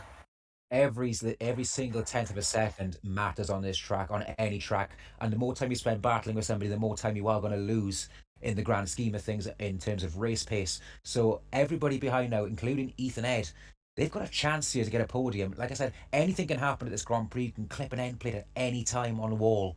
So this race is not over for anybody from Ethan Ed upwards to get a podium. Yeah, I think for Evans Joshua, he's probably not going to be focusing too much on what what can happen with Jay Fatality because he knows he can jump him on the penalty. I think he's going to be monitoring that gap between him and PW Jones. That's very true. That 1 second gap for the DRS is critical. Hopefully, Evans Joshua, he's got that little bit of gap in front of him. He's got 3/10 of a second that he can push into if he needs to avoid PW Jones getting into his DRS. But with the tyre advantage now, I believe that Evans Joshua should have enough of a PW Jones to hold on to that net second place. For now, yes, but the later into this race that we go, obviously we saw the soft tyres when they dropped off, and how much of a drop off they had, potentially we could see the exact same thing happen towards the end of this race. That is true. They did drop off a cliff about half a lap before, didn't they? Half a lap before they came into the pits, they completely dropped off the cliff. So it's a very cat and mouse game right now. The Spiffing gets a 3 second time penalty for multiple warnings of corner cutting. Yeah, Spliffing, unfortunately, with the 3 second time penalty, that's opening the door for Hooky to potentially jump up into seventh. If Spliffing has another issue, Hooky will be right on him. But Cameron's into the pits again. Looks like Colin Mason, after that fantastic qualifying pace, it's all gone wrong for him in the race. Yeah, he's had a couple of errors. We did see him tumbling down the timesheets. Maybe he just went down an escape rope by accident. It's a bad thing to see for Colin Mason, but he is in a good position in the championship. So this race hopefully will not affect him too much. Yeah, hopefully, as Evans Joshua now in DRS at J Fatality, and now this is crucial because we saw how good the softs were keeping up with the mediums when in DRS. That gap as well is extended to PW Jones. It's went out to 1.6 seconds just now. So every little tenth of a second that Evans Joshua can squeeze out over PW Jones will be vital if his tyres do drop off the cliff at the end of the race. But he's going to squeeze out a few more times here because DRS is wide open on the run down into turn one, and it looks like it'll be possibly 1.8 seconds into turn one, and that it is. I think Colin R. Mason possibly had another issue, or maybe that was Hooky in the final sector. I think, yeah, it was Hooky, and he drops down massively. So Spliffing now should be pretty much safe from Hooky with regards to that time penalty, but this is Singapore, and anything can happen. Like there's literally no prediction until the final lap. No, you do not take anything for granted on Singapore until you hit that checkered flag. Anything can go wrong at any moment. All Spliffing's got to do now is keep his head in the game and bring home that seventh place. Yeah, stay focused, stay in control, and now we have to talk about a potential battle that could be a brewing here. And I'm closing in on PW Jones. Unarmed's got those fresh tyres. He stopped a lap later than Evans Joshua and drafted, so those laps are going to be extra fresh compared to those. He is closing in at a vast rate of knots, 1.4 seconds behind. PW Jones has closed that gap back to Evans Joshua though, so if he does get within that DRS range, it's going to be so much harder for Unarmed to be able to overtake PW Jones than what it was before. Yep, as Unarmed is 1.3 off the back of PW Jones. He loses a bit of time there, so he is dropping a bit further off the back. In terms of whether or not he can jump J Fatality, he can currently, but as I mentioned, these soft tyres, if they drop off at the end and Unarmed does not have DRS to save him, J Fatality could keep a hold of P4 here. He could indeed. P Fatality is. I wish I could say he's in a good position, but with that time penalty, it's all up in the air. There's so much that can happen in these final couple of laps. Unarmed now 1.1, almost in DRS range behind PW Jones. Unarmed is doing everything he can to try and get himself into the best position possible. He has just got within that 1 second, but he does not have DRS down this main straight, as Evans Joshua is still on the back of J Fatality, and I don't think Evans Joshua is going to risk a move here. I think he's just going to sit in behind J Fatality. He's got P2 sewn up if he stays in position right now. One thing we have got to be careful of is the back markers. They're getting out of the way beautifully there. Very respectful racing from everybody. Hopefully they don't influence the outcome of this race. But 7 tenths, 8 tenths now, Unarmed behind PW Jones. Does he make a risky move now down at the end of the second sector with DRS? Or does he wait for his chance down the back straight in sector 1? I think he has to pick his moment and go down the main straight. He's a little bit too far off the back, but look at this. PW Jones almost within DRS of Evans Joshua, and that's going to cost Unarmed massively. It is. If PW Jones picks up that slipstream, then I think we can kiss Unarmed's chances of getting past him goodbye. Evans Joshua still holding that 7 tenths of a second advantage.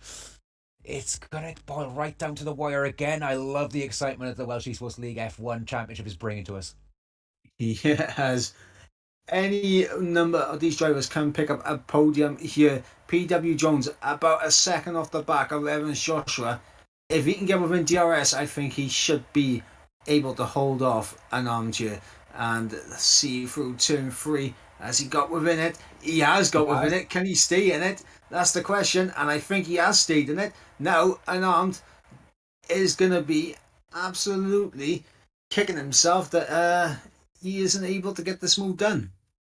A fantastic effort from PW Jones had to scrape every last bit of performance out of his car to make sure that he got into that DRS range. And as you just see towards the end of the straight, he just dropped out of it for a second going through that corner.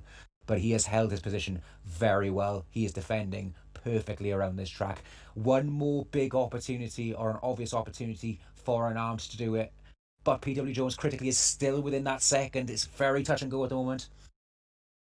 Yeah, he is still within that 1 second. Unarmed about 3 times off the back of PW Jones. He's hit the back of PW Jones. That could have got worse. That could have gone so much worse, but fortunately PW Jones able to keep a hold of his car. So he is able to hold on to that position. But who is that? That's gone off. That's Beef that's gone off at the hairpin. But we are here. It's the final lap through the final couple of corners on board with Drofters as he comes through to take victory here at Singapore for race number 4 of the Welsh Esports League F1. And across the line will come Drofters to take the win.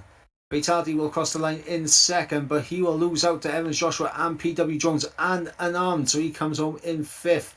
Evans Joshua is a 1-2 for the Robins. What a fantastic result from the Robins. Drofter controlled that from start to finish. Evans Joshua critically getting that launch off the line perfect, jumping Colin R. Mason and J Fatality. That was a fantastic race and such a clean one around Singapore. We never, no, don't very often see races like that around Singapore where it comes down to the last lap so crucially for so many drivers. Yeah, absolutely incredible stuff as Drofters and Evans Joshua come home with a 1-2 for the Robins. PW Jones for the Artist comes home in P3, a good haul of points for him. Unarmed, he took victory in the first race at France and he takes a P4 home here tonight. That's a good amount of points he's picked up with his teammate unfortunately not being here tonight. He's done the Dragons proud as Unarmed and he's picked up a good chunk of points that keeps him well within this championship. J Fatality in 5th. What could have been without that 5-second time penalty? He will be kicking himself. Even Edwards in 6th. Spliffin in 7th. Good showing again from the pit ponies. They were Ethan and Spliffin. Hooky in 8th. And we will run you through the order one more time as the final classifications do come out. Driver of the day goes to PW Jones for the in-game. But looking at the 2 races, I'm going to ask you, who was your driver of the day? For me personally, P1 and P4, especially the way that first race played out, I have to give it a C Unarmed. I thought he drove phenomenally well. Little bit of a mistake in the second race, but for not having a teammate in the race, or in both races, and for bringing home so many points for his team, C Unarmed is my driver of the day. Yeah, and to be fair, there's not much I can argue with there. I could give like a few other nominees. PW Jones won another fantastic racing week as well. Another one, J Fatality, great pace this weekend. But we'll run you through the order one more time. It is Drofters who takes win for the Robins. It's a 1-2 for the Robins with Evans Joshua in second place, PW Jones in 3rd, Unarmed in 4th, J Fatality in 5th, Ethan Edwards in 6th, Spliffin in 7th, Hooky in 8th, Cam Rules in 9th, and Larry Wheels rounding out the top 10, taking up that final points paying position. Colin R. Mason does get the fastest lap. However, he is outside the top 10. So I believe the fastest lap inside the top 10 is... It's actually Drofters inside the top 10. So that's maximum points for the Robins. Mark Mechanic in 12th, Beef in 13th, and Key Swans, unfortunately, DNF early on in the race. And it was a rough one for Key Swans from start to finish. It's been a rough night for Key Swans altogether. You know, the connection issues getting into the lobby for the first race didn't really give him a chance to warm up, get used to the track properly. Second race, you saw him qualifying. He put it in the wall. It's so difficult for somebody like Key Swans to regain after that. I believe that connection issue. You've got to totally reset your mindset, and I think he'll come back stronger next week, I believe. Yep, that he will, and hopefully connection issues don't befall me again next week. But we will be back next week on Tuesday for more F1 action. I've been Bryn Mike, he has been Obliterator, and we'll close out with a word from our sponsors. Learn new skills or learn employable skills. Do both and achieve more. Become an apprentice, a genius. Eisiau dysgu sgiliau newydd? Neu ddysgu sgiliau cyflogadwy? Gwna'r ddau a chyflawni mwy. Bydd yn brentis, dewis doeth.